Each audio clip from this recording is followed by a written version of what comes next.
Welcome, welcome everyone, and another wonderful and beautiful day. Yeah, I know, I say this every time, but it's a wonderful day and it is beautiful. It's blue skies outside, and I've got Malumere. Did I say that correctly? Malumir. Oh, I'll give them, I Close, feel close. that's a shame. Oh God. But yeah, we're gonna have a great time. And last time she came on the podcast, she gave us so much gold about her life and the background and what she's gone through. And if you haven't listened to that podcast, I suggest you go back and listen to it. I will leave a link down below. So do that because it's highly, highly interesting. And loads of people have come back and given great feedback with the amount of gold she gave over. So thank you very much for doing that last time. But this time we're coming round and we're going to speak a bit more about a business, maybe about her background, but mainly about her business, which is really interesting. So take us forward. Introduce yourself again and let's us start with what you do. Yes. So I am not someone who's ever been able to do just one thing. So I'll start with that. And it's been true throughout my career. Currently, I think I mentioned in the previous episode, I'm actually on a medical leave from my primary role. I'm just dealing with a serious medical situation. But of course, that's never anything to stop me from still trying to make a difference. But normally, I'm in a leadership role. I've been working for a couple of decades. In recent years, I've been in several different leadership roles in strategy and operations. So I do both the high level thinking piece as well as the active doing and implementation. I do have experience in various sectors and in all sizes of organizations, and I'm really passionate about leadership. But also, I am a university adjunct professor. I teach leadership in practice, so the actual doing of the leadership, because it's one thing to have all sorts of head knowledge and theories, and the theories are wonderful and they're really useful. Mhm. But in today's extremely complex environment, how do leaders actually do high quality leadership in a sustainable way that is ethical and high performing? That is a significant leadership challenge in the landscape today. And so I am so passionate to teach that course. And I also teach career navigation for folks who are a bit earlier career. And then I do also have a small business in the spiritual industry, which is quite a 180. But I believe that, like all of us, every single one of us is a whole person with a wide variety of interests and abilities. And I think that the more tapped into our whole selves that we are, the more effective we can be in all parts of our lives.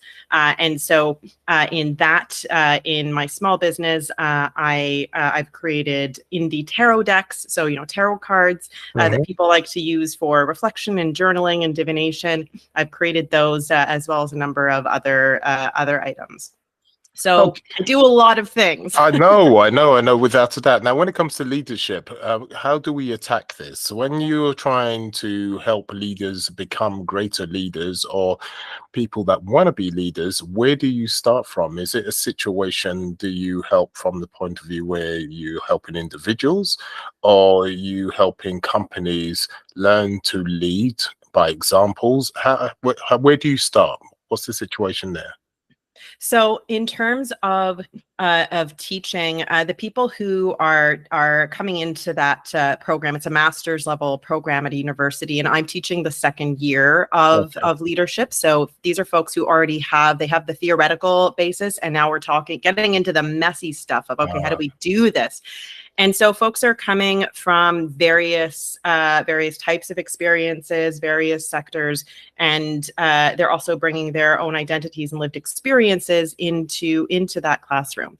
And so where I start folks is actually with mindset. We start with mindset because once we kind of tackle self-awareness and recognizing a leader's mindset, then we can tackle other pieces, like we talk about power and we talk about ethics and we talk about what humanistic leadership is, I talk a lot about a concept I call ecological leadership, which is not actually about the environment, although it uses the environment as an analogy. And as well as talking about meaningful resilience and how do we actually thrive and not just survive. So that's in a nutshell. But I always start with mindset, because recognizing that as a leader, whether it's of your own life, even if you're not in a formal leadership position, you are a leader of your own life. And that is the first kind of aha moment in terms of mindset. But recognizing that whether you're a leader of yourself or of others, you are having a disproportionate impact on the lives of whoever you are leading, whether it's yourself or others. What do I mean by that? I mean that you're just one person, but you are having a greater impact than only that of one person to the people who are looking to you, to the lives that you are affecting. And so that is typically where we start. And there's a great deal of self-awareness that is required, and curiosity that is required to begin thinking that way. My, there's so much information there. So let's just roll back to the mindset from the beginning, because what I tend to find is mindset can be quite difficult to teach anybody. It's easy enough to teach someone a skill. That's so much easier to do, to teach a skill, but to change them to be streetwise, to have the right mindset, that's a very difficult trait. And usually that's not something you can do overnight. That some people can take that on and they'll take weeks, others will take years, and others will never come to fruition. So give us examples, difficult examples that you've had with people you've been able to change their mindset, even though it was almost an impossibility at the time. Sure. So one example I can think of was a student I had a few years ago where they were already in an executive type position within their organization, and they'd achieved a great deal, and they were already coming with a great deal of experience. And what I would say that prior to the course they did not yet have was that they were just going about their work experience, their career, their lived experience from the perspective of their own lived experience, which for them, they had experienced the workplace and the world as someone who's a woman, but they otherwise had a lot of advantages they didn't realize that they had. And in the section of the course where I talk about recognizing that that systems exist, and within systems, we all have a lot of internalized stuff that we don't realize we've internalized. And that's no one's fault. This is just the reality of growing up in the world. I think I've talked about it before, where, we may unintentionally have, even as people who are neurodivergent, we may have internalized ableism, where we might get down on ourselves and kind of, think, oh, I wish I could just concentrate, or I wish I could just, instead of recognizing that actually that's because we're comparing ourselves to another system that is expecting something different because it was just set up by people who are not like us. And so, I go through a whole section where I talk about these kinds of concepts. In the literature, it might be referred to as anti-oppressive discourse, which is, a fancy way of basically saying, recognizing not everyone has the same lived experience. Some people have exceptionally challenging lived experiences.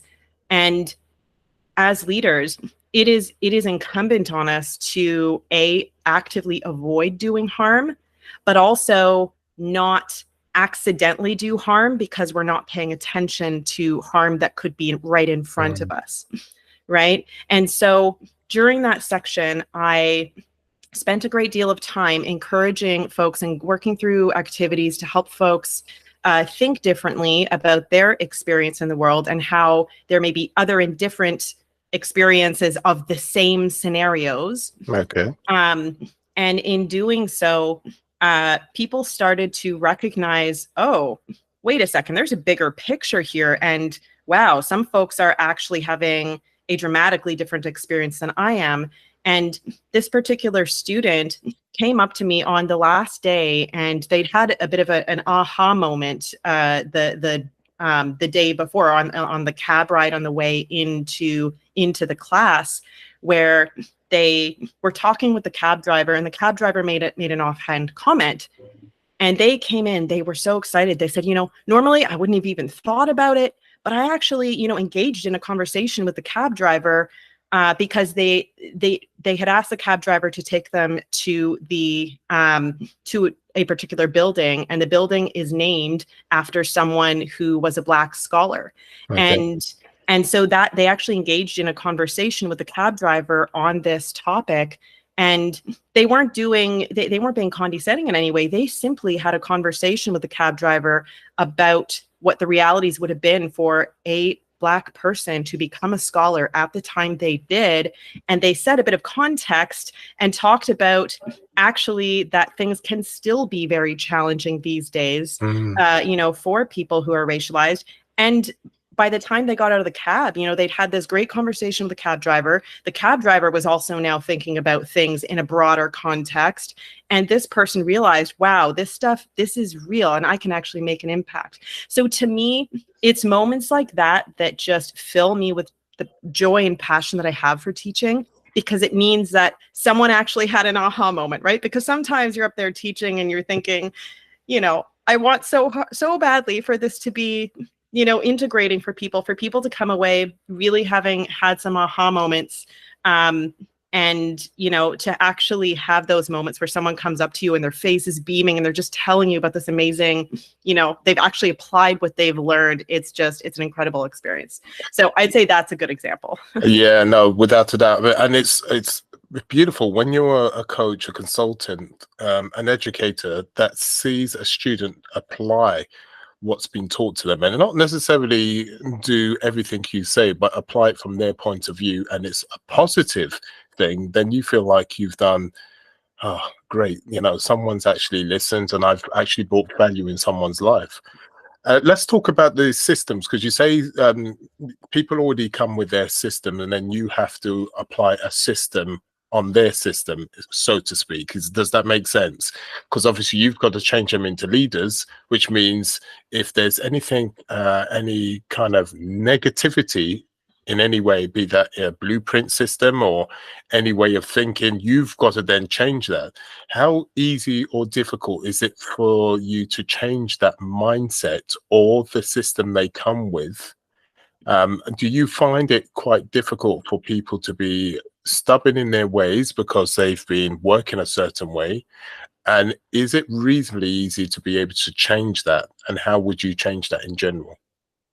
So I would say that I know it's a common thing in some in many circles to believe in deconstructing the system or breaking down systems and starting again.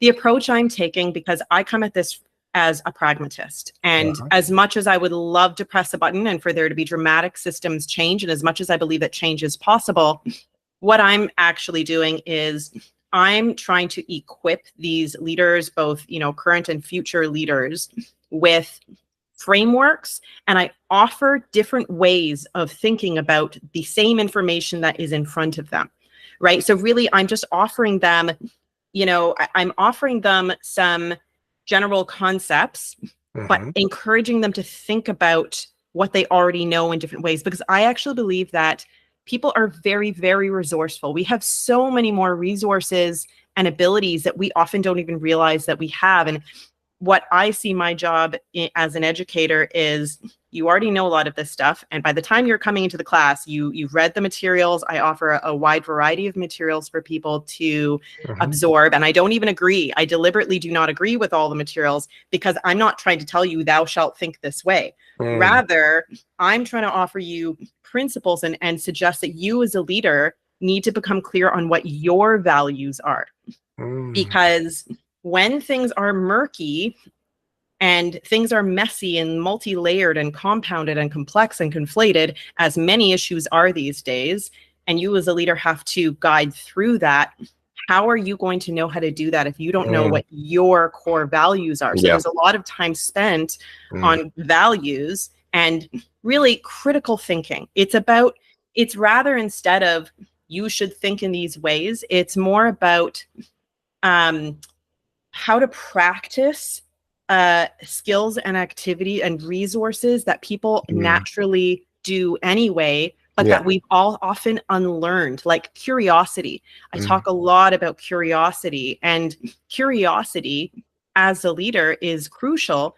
And yet lots of folks have forgotten how to be curious. Yes. And they may not see what the benefit is. So that's the tact that I really take, is I'm encouraging people to reconnect with what really matters to them.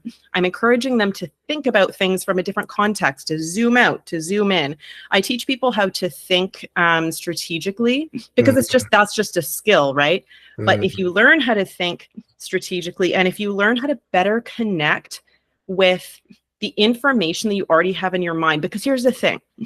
So we can only ever consciously pay attention to between 5 to 9 things at a time, right? Okay. But our minds... But hold on, I'm a man. Do you think I can do that, really? Maybe you're closer to the 5. Oh, okay, fair enough. I like you now. I like you. But here's the thing, though. In reality, our minds are way more powerful than what we think they are, because our minds are actually processing tens of millions of pieces of information when we think we're only paying attention to a handful of things at the same time.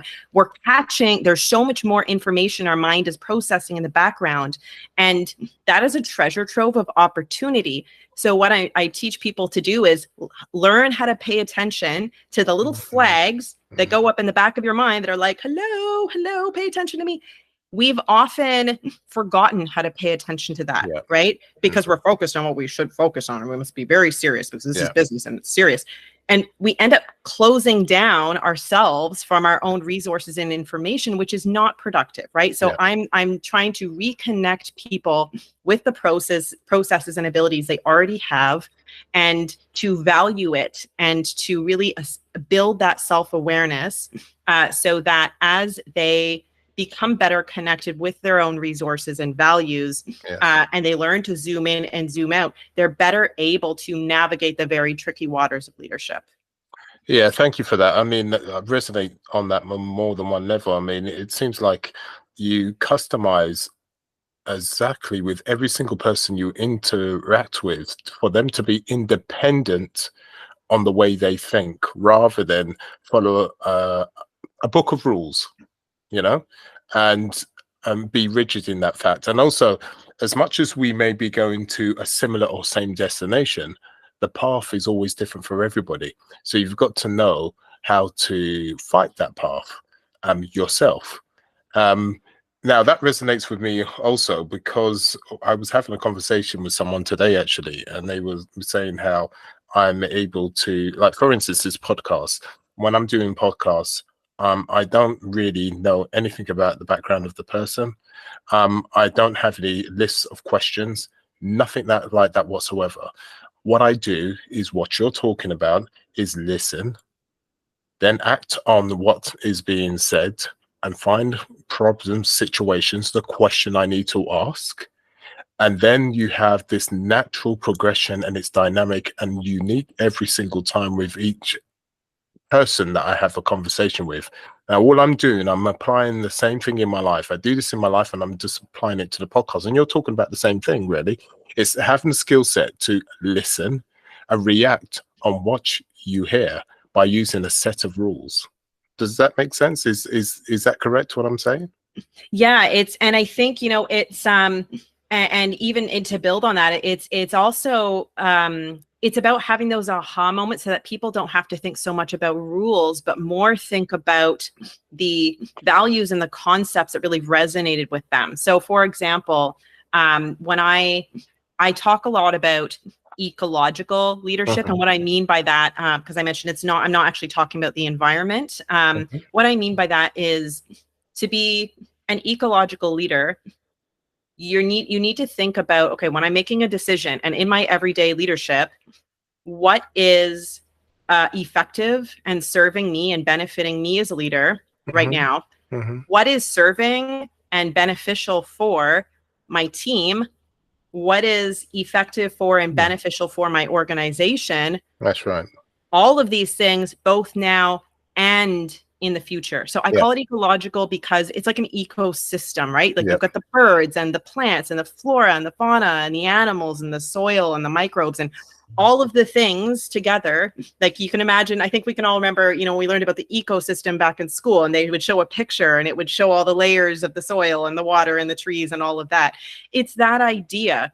As a leader, we are creating and influencing that whole environment at all times. Even if we think we're not, we are influencing it, because remember, we have disproportionate impact. But that impact that we're having, it's affecting not only now, but also in the future. We are affecting the future. And we need to be sustainable, right? Because this is another thing that so many organizations, they really do, they treat people like the fuel in a car, which you can just, you know, run through and just get more new fuel, as opposed to treating people like the engine, say, which you want to keep in good condition. But at the end of the day, people are neither fuel nor an engine. People are people.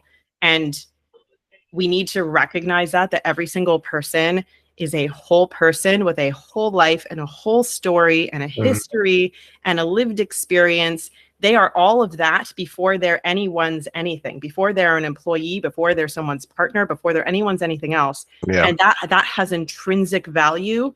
And you know, and the fact is, the business cases exist that when you treat people well as an organization, it's not about being mushy. It's just about treating people with respect. Imagine that. The better that you treat people, the more sustainable your business model will end up being. I mean, to me, it's also just do what's ethical, for goodness sake. But also, the business case is there. It's wise and smart to treat people well and to make sure that you're making those ecological decisions, because when they're good for you and the team and the organization, both now and in the future, you're setting yourself up for success.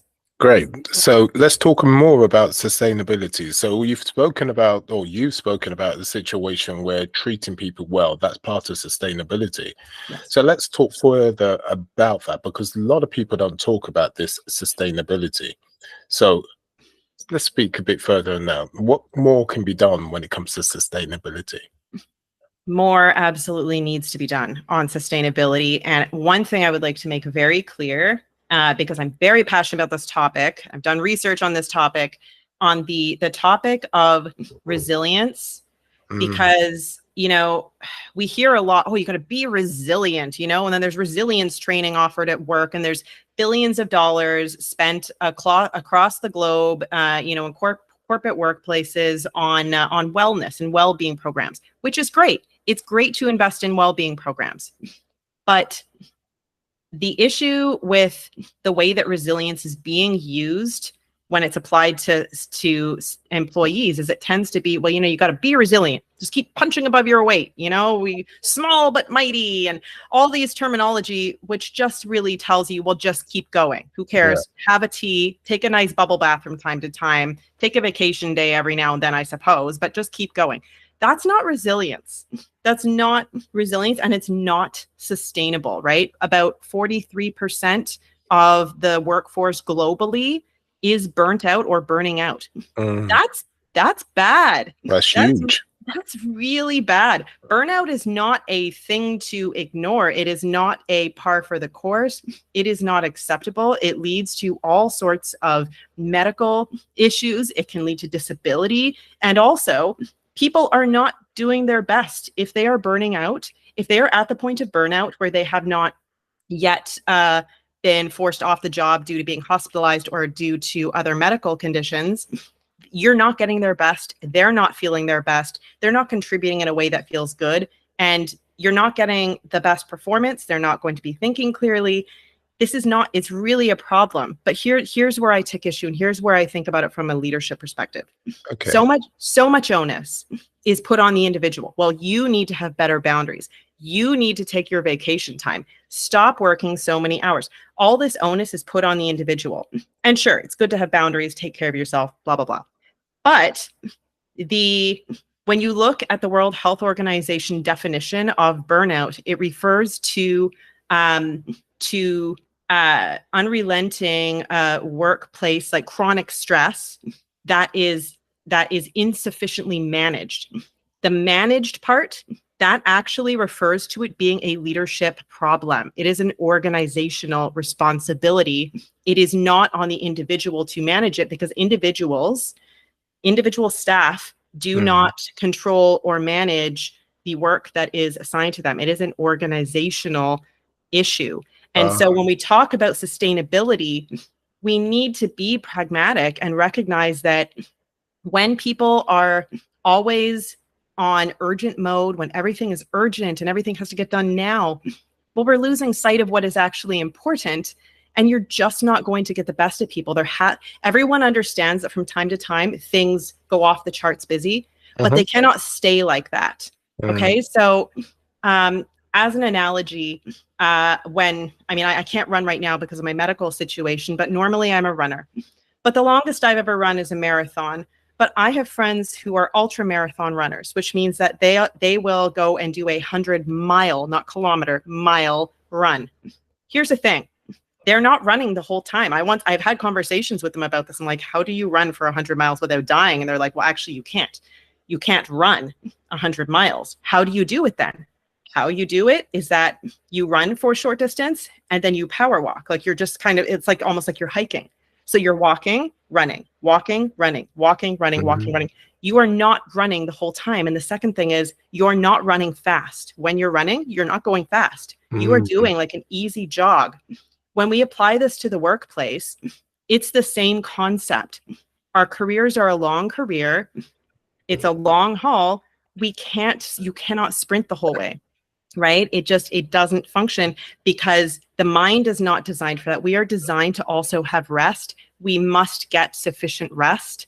And although, as much as we need to take it on ourselves to try to guard ourselves from a leadership perspective, it is actually a leadership responsibility to ensure that we are creating workplaces that are sustainable so that our people can continue to do their best work and that they can continue to not only, feel good about their work they're doing and be able to contribute and feel great, because most people want to contribute, by the way. Most people, I will just say, laziness does not exist. It does not exist as a biological or neurological thing. The idea of lazy, that is a moral judgment, that it's a social construct that has nothing to do with actual neurology. And so when people reach the point that they are getting too tired to think straight and to collaborate and to do their best, it's no longer a sustainable model.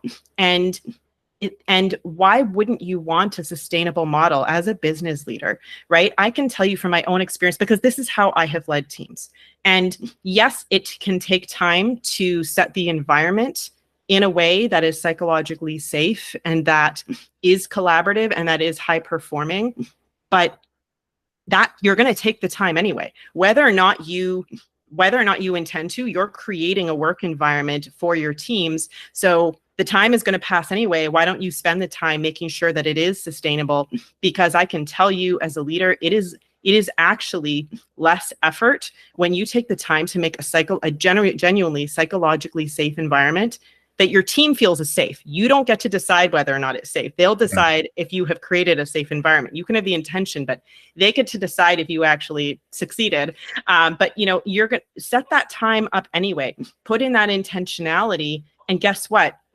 A, people will want to stay in your team. B, you'll continue to get their best work because they're not burning out and they're still thinking clearly. They're still working together. They're still performing. And they probably won't be trying to leave your team in droves. And secondly, when people do leave to take promotional opportunities, then you'll have people who want to come and work for you because your reputation will have preceded yourself.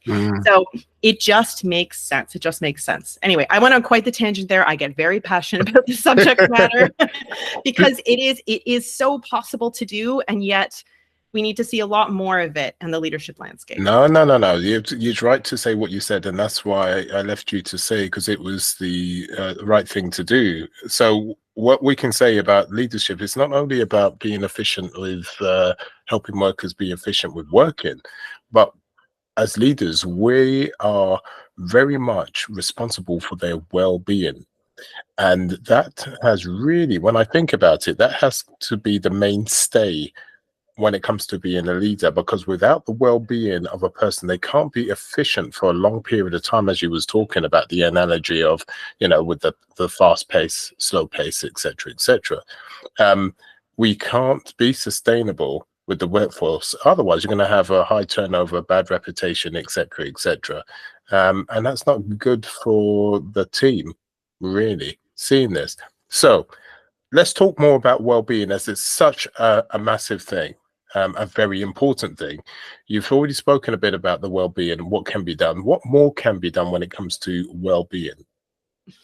From the perspective of individuals? From the perspective of individuals. Okay, so from the perspective of individuals, so one of the things that is so important to recognize is that we must not over-identify with the work that we do, right? With our jobs, right? We've all heard of folks who go, well, I'm the CEO of whatever, and they don't know what life looks like if they're not the CEO of that organization, right? Okay. And, in fact, what happened to me is an excellent example.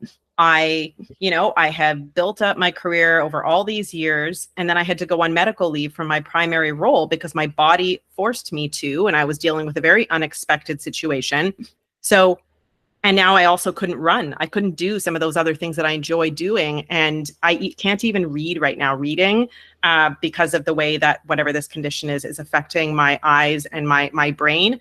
I'm a reader, I'm a runner, and I'm a leader. So who am I if I can't do these things, right? So this is why it is so important. And it comes back to values, right? What really matters to you, and how do we live a fuller life? This doesn't mean sleeping less, by the way, and doing more. What it means is making little adjustments, making shifts to make sure that we're meeting our full variety of needs. So working in a job, for example, maybe that's meeting some intellectual needs and it's meeting tangible needs in terms of paying bills, but is it how are you meeting your emotional needs? How are you meeting your spiritual needs? And some people may not actually consider themselves spiritual, but I actually think that we all have a way of interacting with spirituality, even if for you, you don't feel spiritual. And what do I mean by that? I mean that to me, spirituality is actually just connecting to that which is beyond us. So what does that mean? That could mean contributing to community, right? Community is outside of myself. Nature is outside of myself. That kind of idea, right? So even if you're not into the spiritual part of spirituality, you can still connect to that which is beyond you. And when we lead that fuller kind of life, where we're making sure that things that we actually care about and have interest in, that we're doing something with them, it actually helps us to be more resilient, because then it's like having on a bicycle, the spokes in the middle of the bicycle. Get you, yeah. All of those spokes help to maintain the integrity of the bicycle. The reason there are so many is what if something happens? What if something happens to one or two of them, right? And you need to still maintain the bicycle. So how many spokes can you have? Don't just have, a single spoke going across, right? Don't just have two. Have various things in your life that, even if they're small, even if they don't take up too much time, do invest that time in yourself and your interests. You deserve to have your interests. You deserve to have and enjoy those things that you enjoy, as long as you're not harming anyone, where we find meaning in other things and we really get closer to what our values are, right? This helps us to be more centered and grounded as people, so that when things happen, we can actually still be connected to ourselves. So for me, just because I cannot do anything athletic right now, does that mean I'm not an athlete? No, I still have the mindset of an athlete. And let me tell you, when you become disabled, you actually want that mindset of an athlete, because the athletic mindset is one of, okay, this is a challenge. This is a challenge and I can overcome challenges. maybe I have to adapt. Maybe I can't do the thing that I've always done, but I can find another way to still get the thing that is important to me. I can still achieve. I can still try to achieve my wellness and my well-being, right? It's that mindset. So really, even though I'm not doing athletic things, I'm not climbing mountains and running marathons, I'm still being an athlete. And similarly, maybe I can't go and be a leader right now because I just am not functional enough to do my primary role. Well, I'm still coming on and having these kinds of conversations with folks where I can talk about the things that I'm so passionate about in a way that I genuinely hope is empowering and lighting up people, and that folks are having integrations in ways that are supportive of them. So in that way, okay, maybe I'm not actually getting to lead right now, but that doesn't mean that I'm not still a leader, right? So it's that kind of idea where we can always find another way, but we need to have built up a little bit of a foundation, experiment a little, play a little. It's okay. I know we're adults, but we can play. It's okay to be curious and try things and build that full life. And the thing is, with the advent of technology, I mean, we can be leaders regardless of where we are. We don't have to be physically anywhere. So it's how we interact with, family. It's how we interact with people that we work with and beyond. So you're still a leader, because I'm sure you get phone calls to say, oh, could you help me? Because yes, I do. and there you go. So you're still leading, right? They come to you for advice for a reason, and you're still leading. It hasn't left you. It's just turned you've been able to communicate in a different form rather than Yes. be one-to-one, face-to-face. That's all it is. So you still got the skill set there, and that's really great. And I love the whole idea with the spiritualism part of it, because it's all very well having these frameworks, systems, etc. on paper.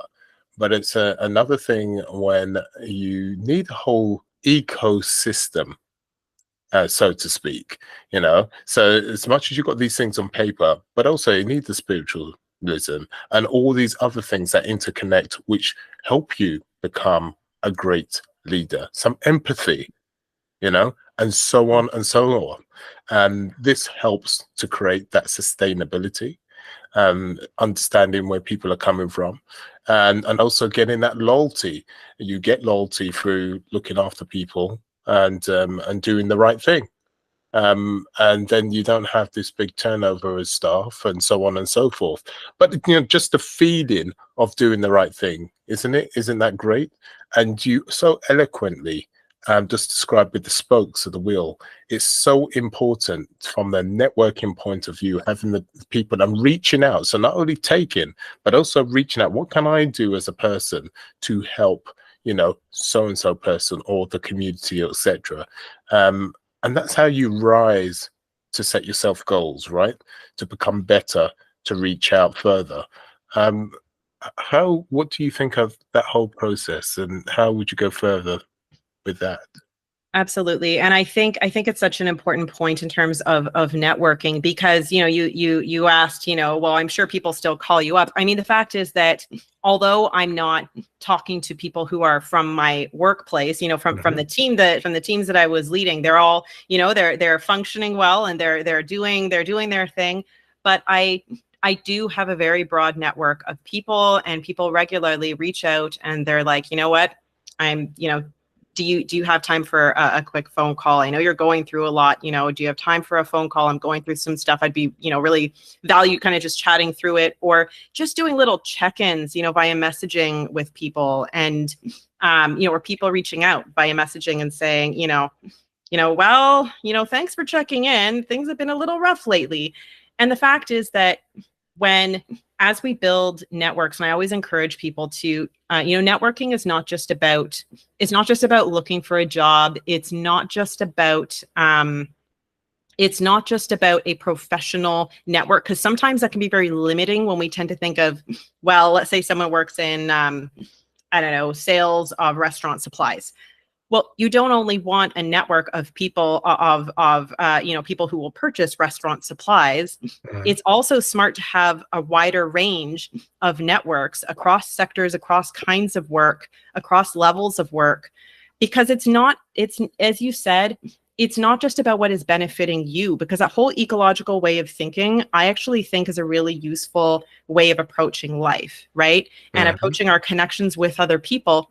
It doesn't need to have an obvious, well, this is benefiting me today because, well, it is just, it's good to connect with people and meet people.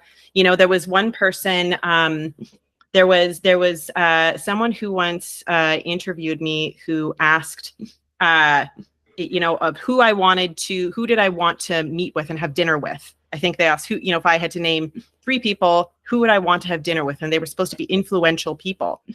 And so, you know, I named a couple of names, but then I also said, but the fact is, we all know these famous people, but I think that so many of us have very fascinating stories where we've overcome obstacles and we've demonstrated resilience in these quiet ways that the rest of the world never hears about. So I want to meet those people. Those are the people I want to meet. You're and right. you know how we meet them is we meet them through networking, whether it's just on LinkedIn, like looking up people at maybe other organizations that we've worked at, and we're not even necessarily looking for a job or looking for anything in particular. Again, it comes back to curiosity. How are we being curious, right? Or in terms of, again, if we're reaching out to community and we're somehow being involved in other things, and there's so many ways of doing this, right? Especially, let's say, for the disability community who may not be able to physically go and do things. There are many online communities, and there are interest group types of communities. There are activities types of communities. There are all sorts of ways of connecting with people to reach out, get to know them, follow them a bit, right? But practice curiosity. That is really the biggest thing, is to practice curiosity and build connections and relationships with people over time, because you never know what you're going to learn. And you also never know what you're going to be able to offer to someone, right? And if everyone was practicing a little more curiosity, I think that this world would be quite a different place, wouldn't it? Yeah, no 2 ways about it. I mean, you've said this a few times to do with curiosity, and it is very powerful having curiosity, which basically to me means that, you know, finding out and being, what is the other person doing? Why are they doing it? How are they doing it? Those kind of questions. Now, when it comes to that, I'm sure you get plenty of students that aren't natural curiosity type people. And that's a problem, because, you know, part of the core of all of this is you've got to want to know why, how, where, etc., all these things. So from that point of view, how do you delve into that? How do you help them be curious? That is a great question. I would say that most people naturally, when we first come into the world, we are full of curiosity because we haven't yet had it hammered into us that we shouldn't be curious, right? I think quite often, you know, adults can be the challenge there, because, you know, kids naturally are curious. Well, why this? Why that? And by the time, you know, they've asked 3 whys, what happens? Often adults get frustrated and tell them to be quiet. So it's more about helping folks to maybe not unlearn, but relearn how to be curious, as opposed to unlearn how to not be curious. And so what I like to suggest to people are a few things. So when I'm encouraging people to be curious, the first thing I start with is suggesting that they try to think about it from the other person's perspective. Think about your audience. You always have an audience, whether that audience is your roommate or your partner or your colleagues at a meeting, or you know, a friend that you're going to lunch with. Whoever you're talking to is an audience. And the reason that I frame it that way is that when we're talking to an audience, hopefully we're not just sitting there, you know, talking away. We're actually thinking about things from the audience's perspective. What do they need? What are they looking for? Now I'm already asking questions and I'm thinking, well, what could help them? What is beneficial? You know, what are they interested in?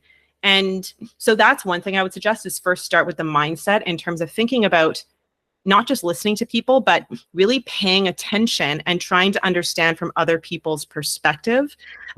In terms of activity, one activity that I often suggest is that I suggest that people actively look for something.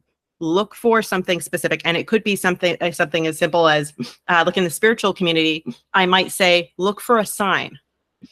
Look for a sign. Or, I could suggest to someone, let's say someone's having a really rough week, and I might say, look for a little message from the universe for you this week. What does that do? That opens up someone's curiosity, and now they're becoming more open as opposed to closed off, right? And I'm not trying to change the way they're thinking. I'm not telling them to lighten up, because that doesn't really work. I'm not trying to change the way they think. All I'm suggesting is be on the lookout for a little message for you from the universe this week. And it allows people to open up, and then they're paying more attention, and they're taking in more of their surroundings. They're listening more, and then they will actually find something that uplifts them and encourages them that week. Now, I don't usually go around, just saying, oh, look for a sign. But, because usually if I'm chatting with someone, one-on-one, or I'm talking with a friend, I'll usually get an intuitive nudging that there's something that they could be looking for. But I think it's just, neurologically speaking, it's a great practice. I think if we all look for something, or look for something positive, look for good news, right? This is something that I started doing within the first few months of my medical condition, when it was the winter. And winter in Canada can be quite challenging, because not only is it cold, but if it's snowing a lot and it's gray a lot, you're not getting the vitamin D. It could be a rough time. And I was dealing with this debilitating condition, and no answers were coming from the medical community, and I was feeling stuck. So I decided, you know what? I'm going to look for, I want 3 pieces of good news this week. Three pieces of good news. And what did that do? That shifted my mind to look for positive things, look for something uplifting. And this is not about toxic positivity, about, just be positive. Because we also need to acknowledge that, yes, things can be hard, but also keep looking for the uplifting things, because we can acknowledge both. It could be both. Yes, things can be difficult, and we can also look for uplifting things. When we are looking actively for something, we will find it. And that encourages us to be curious and to be more open, and to recognize that we don't have to have all of the answers, and we don't have to have all of them now. So those are some things I would suggest. My God, your insight is just amazing. And I suspect that the insight that you have is not something that you've really studied. It's something that you've really come about and lived. Would that be right? That would be correct. I do have formal training in terms of neurolinguistic techniques, in terms of how language and neurology can be used in an empowering way. I do have formal training in that, but I don't otherwise have formal training in those other things. You're correct. That's lived experience and a lot of sheer determination, I will say. Yeah, I mean, we went through the other podcasts we did, and I would say, listeners, please just go through the other podcasts, because we got into a deep dive in her mindset, the disabilities she has, etc., etc. So I'm not going to go too into it now. If you want to do that, go back to that one, and as I said, I'll put the link below. But trust me, it's totally understandable that she's a great leader, because great leaders tend to go through great turmoil. You don't become a great leader by just taking it easy, right? Would you say that? How do you feel about that? Yeah, I'm not sure that there are probably that many examples of really high quality leaders who had it super easy. I do agree with that. I will say, though, I think that that just because someone goes through something difficult, though, doesn't automatically mean that it will, because that you have to. There will be people out there that have, I shouldn't say no one's had it easier, but easier, shall I say? Oh, yeah. Absolutely. Absolutely. And that is just simply a reality, right? That, for example, that leaders who have intersecting identities will absolutely, just hands down, have a more difficult time than people who do not, right? And that is just a reality. And, people who've had certain lived experiences that may not be related to their identity, that if they've had circumstances that have been exceptionally difficult, that is something that is just an obstacle that will make it more difficult, to work through. So yes, so it is certainly possible for some folks to have had a more difficult experience than others. I guess the question is, regardless of whether a leader has had more advantages or more difficulties, how can we be wise stewards of whatever we do have? I think that's the more important takeaway is how can we be a wise steward of whatever we have gone through, right? So how are we investing ourselves and our energy and our influence in ways that are wise and ethical and sustainable, regardless of what we've been through? Do you tend to think about these specific things on a regular basis? It's like you're checking in on yourself and think, how do I A, B, and C? Is this something that you tend to do on a regular basis? I do. So I do this both formally and informally. Informally, just from sheer experience, and I'm constantly looking to learn. I think practicing a growth mindset is really important, and we do that by remaining curious and remaining open and always learning, because we can always learn. No matter how awesome of a leader we are, we still make mistakes and we can still learn. But I do also firmly believe in leaders setting aside designated time on a regular basis to reflect and check in with themselves. I think that is so important. And the reality is that most very successful, high-powered leaders, regardless of whether they're, well-liked or well-regarded or whatever, but, really, successful, high-powered leaders do tend to do that. They build in regular time to just think and reflect, where they're not doing the doing. It may look like they're actually just not doing anything, but they are actively thinking and they are reflecting, and that is such a powerful tool to use. I generally recommend folks do this about once a week. And lots of folks don't have control per se over their calendars, but if there's a day or time where there tend to be fewer meetings popping into your calendar, book in some time for yourself in your calendar as a recurring thing, and don't just ignore it as a thing that you can ignore, right? Actually honor it, make a thing of it, make sure that you go get yourself a tea or a coffee ahead of time, and that however you are engaging in your self-reflection, that you actively set that time aside. It is very powerful. And, just do it for a month, every week for a month, and then go back and look at how things are different, and you will see a difference. Yeah, I mean, definitely. That's a very powerful thing when you put time for yourself in a diary. I remember I spoke to a friend of mine, Benjamin. He's a Formula One director. And I said, Benjamin, how do you make time for your family? When you're so busy, I totally understand. And you treat it just like a meeting. You have to make time for them. You pencil in your diary, that is your time for 2 hours during the day, and it's as simple. Unless you've got an emergency, other than that, it doesn't. And you know what? Doing things like that for your family, for yourself, it is very powerful, and you should manage it as such. I know it sounds, it doesn't sound sexy, it doesn't sound nice, right? But it is practical, and it does work. Yes, it does. Yeah, for sure. And listeners, I would suggest you to do it, especially when you're in business. You need to make time for yourself and your family, and exactly as you would have a normal meeting, have a meeting with yourself and have a meeting with your family. It works no ends. And as she says, keep to it. You're just as important as your client, even more so, would you say? Absolutely, because you need to invest in yourself and make sure that you are keeping yourself fresh, that you are still thinking clearly, because the more that you invest in yourself, the better positioned you are to be successful. Once you're external facing and dealing with other people, you have to take that time and be internal facing. It will make you that much more powerful within yourself, as well as in your ability to navigate your landscape.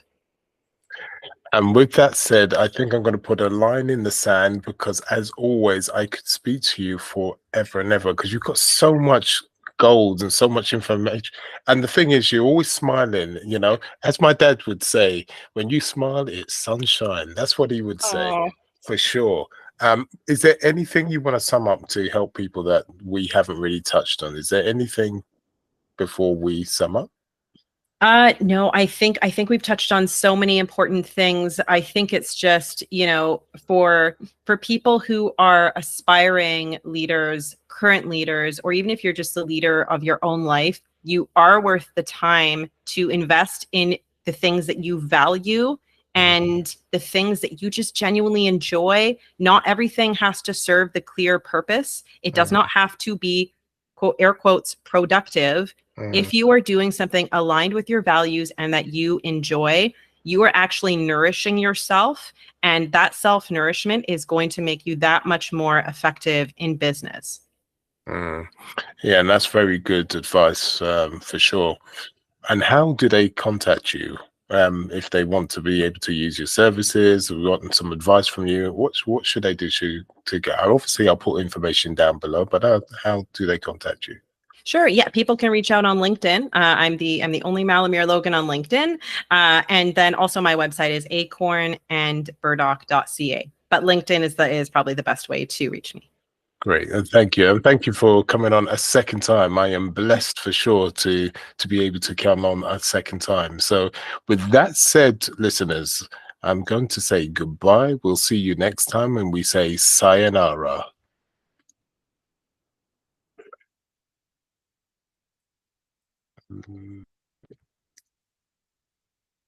And there we go. We stopped.